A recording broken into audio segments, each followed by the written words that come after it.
En el capítulo anterior vimos lo que fue la génesis del Acuerdo de Voluntades del 9 de septiembre de 1888, pero con posterioridad a este acuerdo hubo una serie de sucesos que cambiaron el escenario y el panorama de la isla.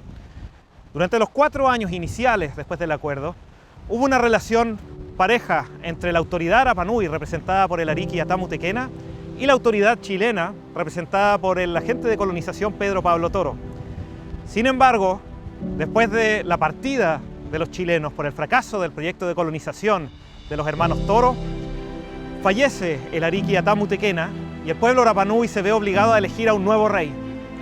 Este rey elegido por votación popular es Simeón Riru Cainga y es una figura de la cual se sabe poco, pese a tener este gran renombre hoy en día dentro de la comunidad.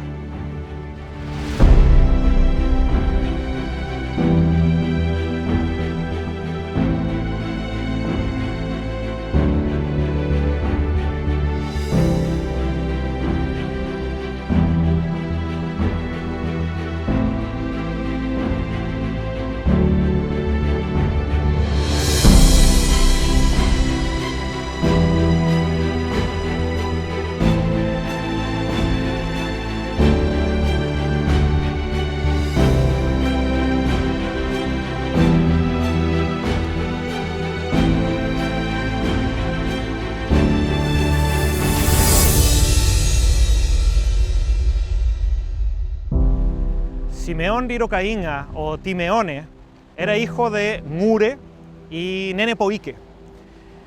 Este matrimonio vivía cerca de Anaquena originalmente, eran miembros de la tribu Miru y fueron en algún momento aliados del colono francés Dutroux-Bornier, producto de desavenencias entre esa facción de los Miru y los misioneros católicos, producto de que los misioneros habían instalado su iglesia en Hangaroa y no en Anaquena.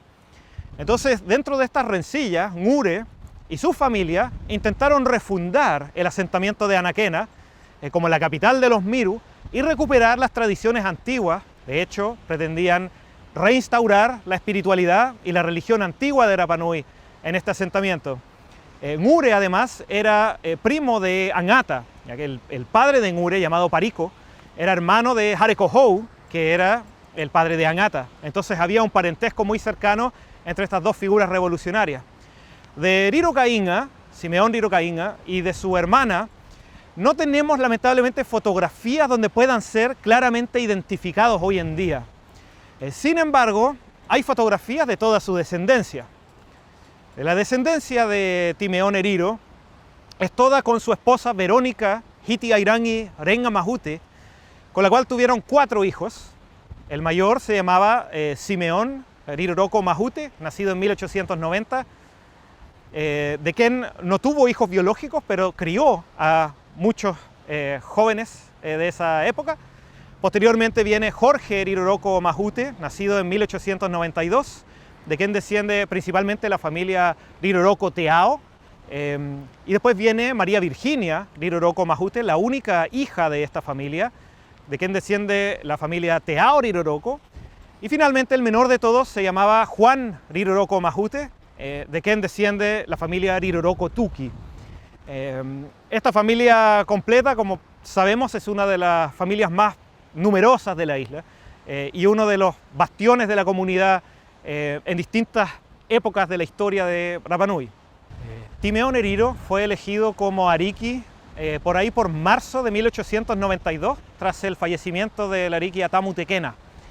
En esta elección participaron todos los hombres mayores de 18 o mayores de 20 años y aparentemente también todas las mujeres mayores de esa edad, ya que en el reporte del comandante Luis Anacleto Goñi, él se refiere a que el rey Riru le debía la elección a la influencia femenina que existía acá en la isla. Aparentemente en esta elección había solamente 2 candidatos a ser el nuevo Ariqui de Rapa Nui.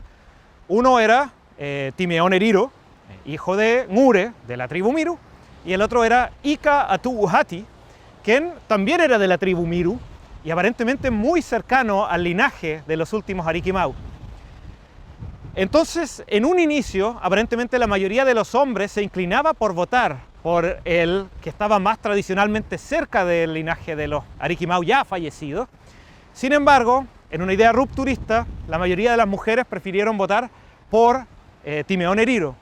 Aunque algunas malas lenguas dicen que se debe también a que Timeón Heriro era una persona muy apuesta, era un hombre muy guapo, y que eso también habría influido. Pero no sabemos si eso es simplemente el machismo de la época o realmente se debe a que era una de las razones por las que se votó por él.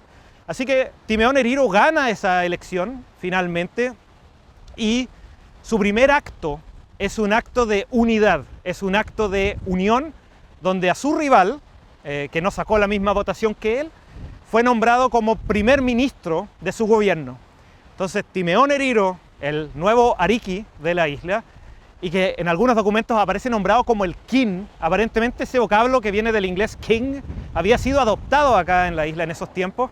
Bueno, él nombra a su primer ministro, gobierna con Ica, que también es una persona que tiene bastante que decir en tiempos posteriores contra la compañía, y gobierna también con el mismo consejo que había gobernado a Tamu Tekena anteriormente, el Consejo de Sabios.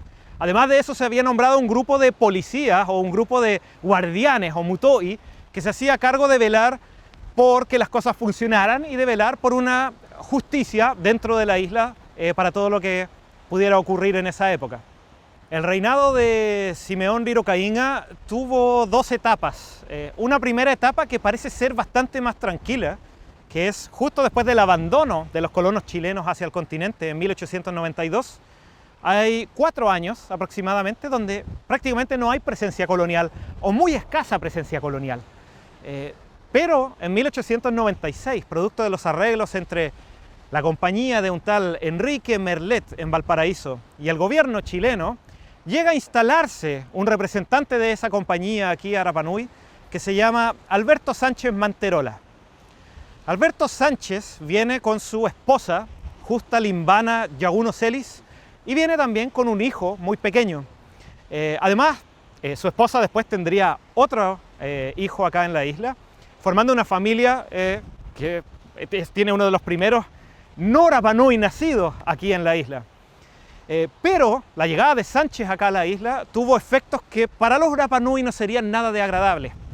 Lo primero es que Sánchez Manterola había recibido órdenes de Merlet de que toda la isla le pertenecía a la compañía Merlet, excepto una pequeña reserva para los, entre comillas, indígenas.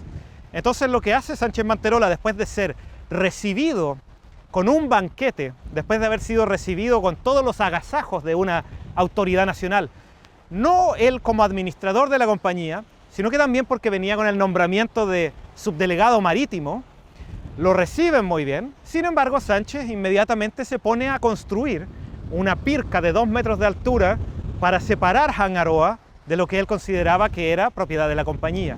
Eso dejaba muchos pozos de agua fuera de donde vivían los Rapa Nui y les impedía el acceso a esos pozos de agua. Obviamente, de ahí en adelante la situación entre la autoridad Rapa Nui y la autoridad continental va a ponerse muy tensa, porque a ojos de los Rapa Nui, y yo creo que a cualquier ojo neutral de esa época, el acuerdo de voluntades de 1888 ya no se estaba cumpliendo en absoluto. Las rencillas entre Heriro y Sánchez Manterola empiezan rápidamente. Sin embargo, dentro de la comunidad empieza a generarse una pequeña división sobre cómo abordar el problema con esta persona que llegó aquí. Muchos querían simplemente abandonar los acuerdos, la política diplomática, y querían volver a la época en la que la justicia se ejercía de otra forma, un ático peca, por ejemplo, como lo que se hizo con Jean-Baptiste de Trouvornier, el francés que había estado aquí antes, y quizás querían optar por ese camino, por ir y ejecutar a Sánchez Manterola, emboscarlo y matarlo. Sin embargo, el rey Heriro era bastante más diplomático y el rey Heriro tomaba en cuenta muchas cosas. Para ser alguien que nunca había salido de la isla, tenía bastante mundo, le gustaba aprender de toda la gente que visitaba la isla. Entonces él tenía esta noción de que si ellos tomaban justicia de esa forma, había un gran riesgo para los Rapa Nui que vinieran, cuando vinieran los barcos extranjeros, los barcos de los chilenos, de la Armada, con su armamento, y quizás iban a tomar medidas que fueran terribles para los Rapa Nui, un baño de sangre o algo así. Por lo mismo, Heriro le hablaba a esta gente y los calmaba y les decía: déjenme tratar de razonar con esta persona. Y cada vez que él iba a hablar con Sánchez, Sánchez simplemente le decía cuáles eran sus órdenes, qué es lo que decían los documentos, porque aquí en la isla nadie sabía los negocios que había entre el Estado y la compañía de Merlet. Y nadie sabía que el acuerdo de voluntades fue desconocido inicialmente por estas negociaciones entre la compañía y el Estado chileno. En el momento en el que Enrique Merlet se hizo cargo de la compañía ovejera acá en Rapa Nui, sucediendo a la empresa de los hermanos Toro y a la empresa de los Brander en Tahiti, él adquirió un antiguo barco que había pasado por 1000 historias ya, navegando por todos los océanos del mundo, un barco francés que se llamaba Apolline Émilie. Este barco fue el que trajo a Sánchez Manterola originalmente aquí a la isla y emprende un segundo viaje hacia Rapa Nui, pero era un viaje, el segundo, en el que no tenía de parte de Merlet las intenciones más puras, podríamos decir. Lo que pretendía Merlet con este segundo viaje era deshacerse de este añoso barco, pese a que era un bergantín con una estructura de fierro muy bien hecho, pero tenía sus años. Entonces Merlet quiere estafar a su compañía de seguros, hundiendo el barco acá en Rapa Nui. Lo que hizo él fue traer el barco prácticamente sin carga, fuera de algunos rollizos de madera para hacer algunos cercos, para construir algunas cosas por aquí, y unos sacos de cebada para los chanchos que tenía la compañía en Mataveri. Fuera de eso, no trajo absolutamente nada más. El administrador Sánchez, que trabajaba para Merlet, pero que a la vez era subdelegado marítimo y representante del gobierno chileno, estaba furioso, estaba indignado, porque Merlet no le envió los víveres, no le envió todo lo que necesitaba él y que le había encargado por carta a Merlet que le mandara. Y para peor, no solamente no le trajo lo que él quería, sino que además el capitán del barco va a donde Sánchez y le pide firmar un comprobante de recepción de carga que incluía toda la carga que el barco no trajo aquí a la isla. Entonces Sánchez, indignado, se niega a firmar esto y se da cuenta de que no se trataba nada más de que una estafa o un intento de estafa a la compañía de seguros, que la intención era que el barco se hundiera en la isla y cobrar el seguro por el barco y cobrar el seguro por la carga del barco. Por lo mismo, la tripulación completa había bajado del barco, no habían dejado a nadie arriba, porque se aproximaba una gran tormenta a la isla. Y de hecho, el oleaje, las marejadas empezaron a producirse por toda la costa, empezaron a impactar las rocas, el barco se movía de un lado a otro, las 3 anclas con tensión máxima a punto de cortarse, y bueno, todos esperaban que el barco en cualquier momento encallara y se hundiera. Sin embargo, milagrosamente al otro día en la mañana, con un cielo despejadísimo, sin una nube, el mar plano, el barco, el Apolline Émilie, todavía seguía ahí, en esta misma bahía en la que estamos ahora. Cuando Alberto Sánchez se dio cuenta de que los planes de Merlet habían fracasado, él se acerca a Hangaroa, baja desde Mataveri hacia Hangaroa, y se da cuenta de que el capitán del barco, de apellido Jensen, aparentemente tenía ascendencia danesa o noruega, Jensen estaba fumando su pipa y observando el paisaje, y el resto de los marinos estaban ahí, y el barco todavía estaba ahí con la carga, por lo menos de esos rollizos y de esos sacos de cebada. Así que Sánchez Manterola, como autoridad del Estado en Rapa Nui, se acerca inmediatamente donde ellos y los empieza a imprecar, los empieza a atacar, diciéndoles que qué están haciendo ahí, que vayan inmediatamente al barco y que saquen toda esa carga y que la dejen en tierra para que por lo menos eso vuelva o esté aquí en manos de la compañía. Así que bueno, inmediatamente se dispone el trabajo de la descarga porque no podían contrariar al quien era la autoridad del gobierno chileno acá. Así que vuelven al barco, pero siempre con un ojo en el horizonte, porque el clima de acá de la isla tiene esas cosas en las que vienen estas calmas repentinas y de pronto vuelve la tormenta mucho más fuerte que antes. Los Rapa Nui, que trabajaban en la descarga en esa época y que recibían algún pago por eso, un pago muy mínimo por eso, pero por cosas que en realidad no eran cosas que necesitaban, porque los Rapa Nui se autosustentaban alimenticiamente, pero querían sábanas, querían cosas de la tienda de la compañía. Entonces trabajaban en esto de la descarga y se les pagaba algo. Entonces, dirigiendo la labor de descarga está, por supuesto, el Ariqui, Simeón Riro Caínga, quien dirige el barco, sube, digamos, va en los botes de descarga, sube al barco y desde el barco dirige todas las labores para que su gente en los botes vaya acercando la carga hacia la orilla. Sin embargo, él está permanentemente advirtiéndole a los tripulantes del Apolline Émilie que tienen que detenerse porque en cualquier momento viene la tormenta. De hecho, la tormenta viene muy pronto. Sin embargo, el capitán ya no quería saber nada, solamente quería terminar la descarga. Y de pronto, bueno, la tormenta llega y llega con un impacto enorme, cortando una de las 3 anclas. Y rápidamente el mar se revuelve, el barco empieza a ser movido de un lado a otro, amenazando con hundirse y encallar en las rocas en cualquier momento. Y bueno, los Rapa Nui tratan de seguir la descarga y después de descargar lo último en la playa, hacen un último intento de dirigirse, en esa época a remo, a puro músculo, hasta ese barco, pero el mar estaba tan violento que no lograban acercarse a donde estaba el Apolline Émilie. Las olas simplemente levantaban todo el tiempo el bote, amenazando con darlo vuelta. Así que tienen que devolverse hacia la orilla y el rey, Simeón Riro Caínga, queda atrapado prácticamente arriba del Apolline Émilie, que estaba a punto de hundirse. Cuando Simeón Riro Caínga va a hablar con el capitán Jensen, se da cuenta de que el capitán Jensen había entrado en un estado de locura, en un estado de catatonia, donde no respondía a los estímulos externos. Trataba de hablarle, le hacía así, pero Jensen no respondía. Y finalmente Riro decide tomar las riendas y habla con un marinero que se veía que todavía estaba en control de sus actos.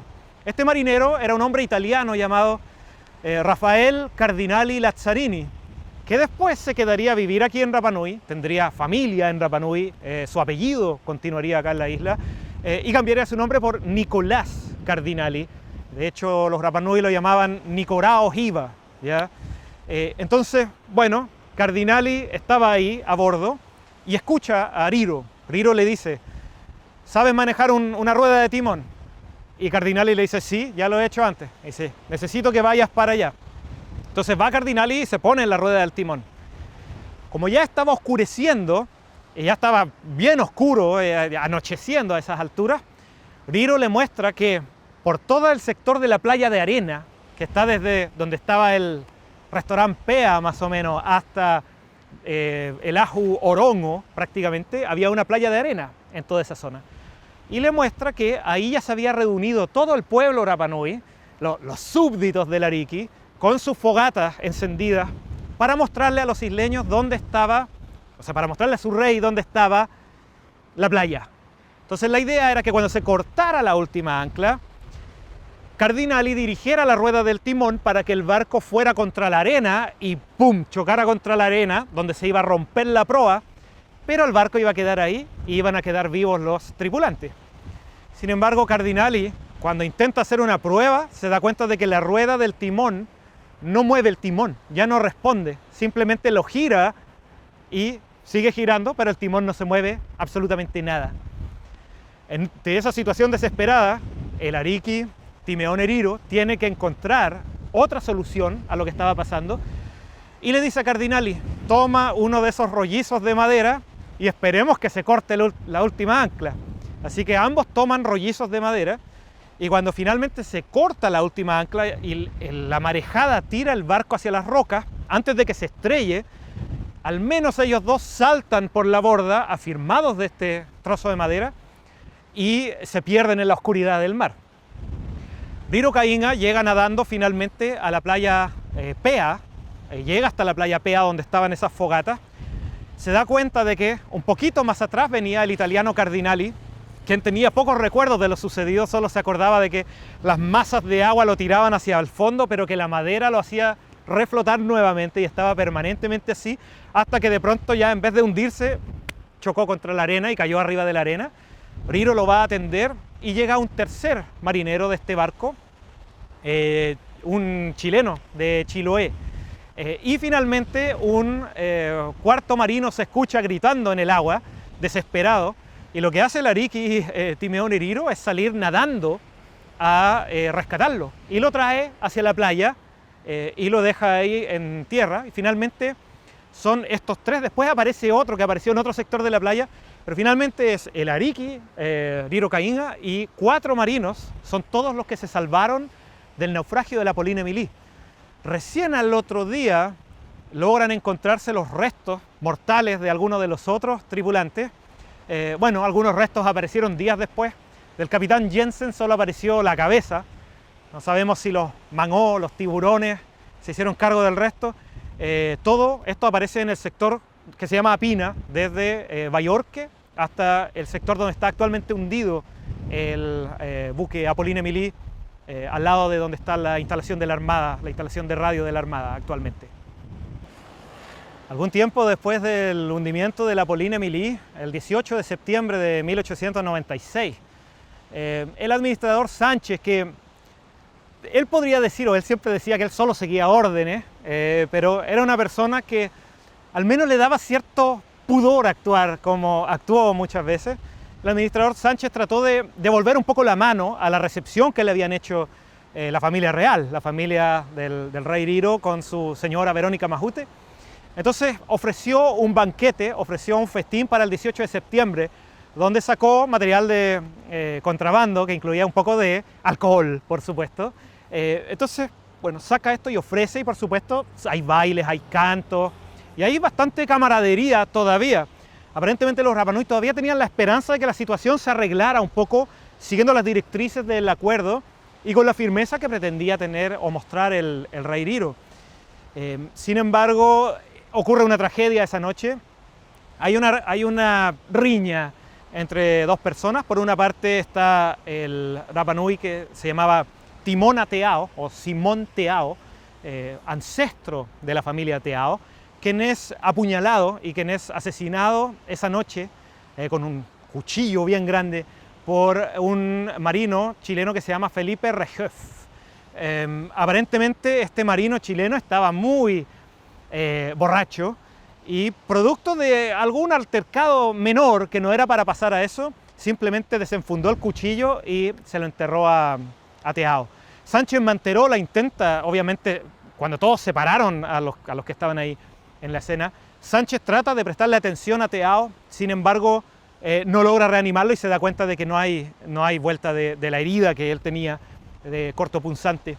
Así que inmediatamente empieza a pensar qué va a hacer ahora. Al rato aparece el rey Riro acompañado de su policía, su cuerpo de policía Rapa Nui, y van donde Sánchez a Mataveri, donde estaba la subdelegación marítima, que es el poder del Estado chileno. Y Riro le dice tranquilamente a Sánchez que le entregue a Felipe Regeuf, el asesino de Simón Teao. Por supuesto, Simón Teao fue su cuerpo llevado a otro lugar y fue enterrado en el cementerio antiguo de Hangaroa. Y Sánchez no quería entregar a Felipe Regeuf. Estaba muy temeroso porque pensaba que los Rapa Nui lo iban a linchar a este chileno. Sin embargo, el rey Riro insiste, y pese a que Sánchez intenta interponerse entre los dos, como se acercan todos estos isleños, casi en una postura amenazante, como diciéndole a Sánchez que no van a aceptar un no por respuesta, a Sánchez no le queda otra solución que entregar a Felipe Regeuf. Sin embargo, para su sorpresa, Regeuf no fue linchado. De hecho, él le pide a Riro que por favor no lo lleven a ese extremo, pero lo llevan al pueblo, lo dejan, por supuesto, prisionero en una habitación en el pueblo. Sin embargo, en vez de castigarlo corporalmente o ejecutarlo, lo que deciden hacer es que él le enseñe a hablar español, le enseñe a escribir y le enseñe las operaciones matemáticas básicas a los niños de la isla de esa época. Y así estuvo Felipe Regeuf prácticamente 2 años prisionero de los Rapa Nui, enseñando todo esto en una especie de justicia reparatoria que acá en la isla se practicaba mucho, de tratar de reparar el mal causado haciendo actos, ejecutando cosas que fueran útiles para la comunidad. Finalmente, en 1898, Felipe Regeuf va a ser liberado cuando llega un barco al mando del armador Micheli, un italiano avecindado en Tahiti, y le permiten irse, le permiten subir a este barco e irse, considerando que de alguna manera la deuda estaba saldada, sabiendo que era imposible revivir a Timón Ateao después de lo que le ocurrió. Bueno, pese a que con el episodio del asesino de Simón Teao y la actitud del rey Iriro hacia Sánchez para que le entregara a este prisionero, mostró por una de las últimas ocasiones que la autoridad Rapa Nui todavía podía ejercerse sobre el territorio, la situación no mejoraba con Sánchez y finalmente la pirca fue construida de todas maneras, se cerró Hangaroa, los pozos de agua quedaron fuera de donde estaba el espacio o la reserva para los Rapa Nui, y Riro Caínga cada vez tenía menos control sobre lo que su gente podía hacer con Sánchez. Básicamente esta idea de deshacerse de Sánchez. Entonces Riro Caínga va a hablar con Sánchez, a tener una conversación muy franca de tú a tú, y le dice a Sánchez, mira, yo no voy a resolver esto contigo, ya no voy a hablar contigo, Sánchez, porque tú no entiendes, eres un tipo demasiado terco, así que yo voy a ir directamente a hablar al continente con el presidente de Chile y a exponerle que no se está cumpliendo lo que nosotros firmamos en 1888, en defensa del acuerdo de voluntades. Sánchez le dice a Riro, un poco burlesco, bueno, ¿y cómo vas a ir si ustedes los Rapa Nui no tienen barcos para llegar hasta el continente? Y Riro dice, voy a ir en tu barco, en el barco de la compañía. Sánchez no tenía ninguna intención de dejar que Riro fuera en un barco de la compañía, pero ahí es cuando Riro le expone a Sánchez, le dice francamente, mira, algunos de los míos lo que quieren hacer es eliminarte, quieren matarte, hacerte desaparecer del mapa. Así que, ¿vas a apostar a que yo los pueda detener durante algún tiempo más? ¿O vas a dejar que yo vaya al continente a resolver esto por la vía diplomática? Entonces finalmente Sánchez es convencido por este argumento y no le queda otra que dejar que Riro suba a este barco, aunque prepara una carta dirigida a Enrique Merlet y a la gente de la compañía en Valparaíso para que estén preparados para lo que Riro planea hacer allá. En esta carta, bueno, se informaba de que Riro decía ser el rey de la isla, más o menos en ese tono, y que quería hablar con el presidente de Chile. Riro Caínga se previno hasta cierto punto, elige a 3 personas que vayan con él, que es la delegación Rapa Nui que va al continente, donde va Juan Tepanorano, donde va José Piribato, que está emparentado con el Fati Rongopúa, o sea, relacionado con la familia Fati. Iba Juan Araki, hijo de, esposo de Carolina Bornier y padre de Juan Araki Bornier. Así que va este trío acompañando al rey Riro como delegación oficial del pueblo Rapa Nui y llevando consigo una serie de regalos y agasajos para las autoridades de allá del continente, que son, bueno, figuras esculpidas de madera, llevaban moai cabacaba, toda clase de figuras de madera como regalo para las autoridades. Cuando llega a Valparaíso este barco, el capitán del barco no deja desembarcar absolutamente a nadie y tiene la idea de esperar que lleguen agentes de la compañía primero. Cuando aparecen los agentes de la compañía, le muestran la carta de Merlet y se congregan las personas de la compañía para planificar un curso de acción y para impedir que la delegación Rapa Nui tuviera acceso y tuviera contacto con el Congreso Nacional o con el gobierno central, ¿ya? En esa época Chile era una república parlamentaria, entonces se tenía miedo también que allá tuviera algún acceso para llegar al Congreso. La historia sobre el final del rey Riro es bastante conocida dentro de la comunidad Rapa Nui. No es muy conocida en Chile, de hecho en Chile se sabe muy poco de este crimen que ocurrió allá.